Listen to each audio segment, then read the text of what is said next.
question that you are looking at on the board is an application of Snell's law. Yes, the question on application of Snell's law. So let's look at the question together. The velocities of light in air and glass. Don't forget, velocity of light in air and glass are 3.0 times 10 raised to power 8 meter per second and 2.0 times 10 raised to power 8 meter per second. The velocity of light in air and glass. That means the velocity of light in air is 3.0 times 10 raised to power 8 meter per second, and the velocity of light in glass, that's 2.0 times 10 raised to power 8 meter per second respectively.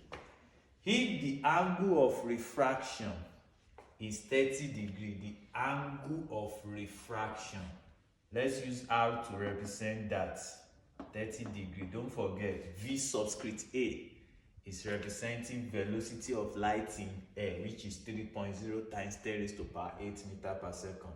V subscript G is representing velocity of light in glass, which is 2.0 times 10 raised to power 8 meter per second. And we are told that the angle of refraction is 30 degrees. We are using R to represent our angle of refraction, which is 30 degrees. The question now says, the sine of the angle of incidence, the sine of the angle of incidence is dash. That is, we should find sine I. This question is not saying we should find angle of incidence, but we are finding sine of angle of incidence, which is sine I. Now, let's move to the business. Let's solve it. Don't forget, I've told you that this question is an application of the statement of Snell's.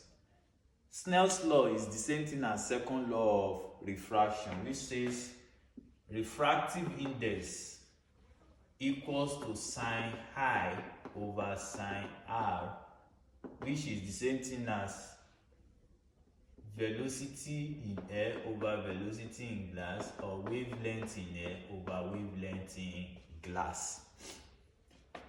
Now, looking at this, based on the parameters we draw out from the question, that means the one we are going to be equating is this. That's sine I over sine R is equals to velocity in air over velocity in glass.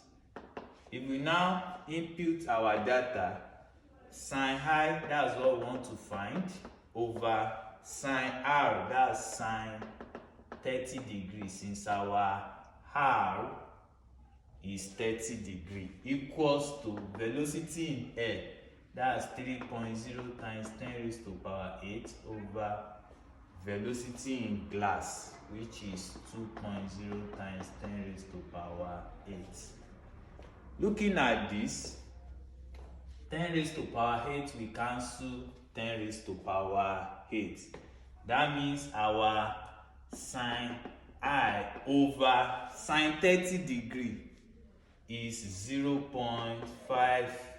Don't forget, if you are writing JAM, you have to know the sine, the cos, and the tan of some common angles often. That's 0 degree, 30 degree, 45 degree, 60 degree, 90 degree. You have to know their sine, their cos, and their tan often.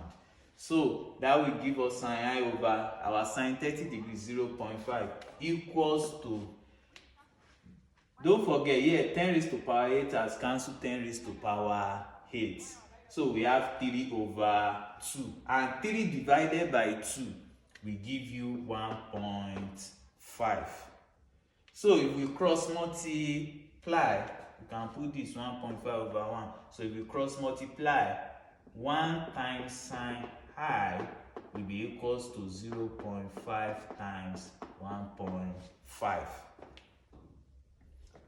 1 times sine I, that's sine I.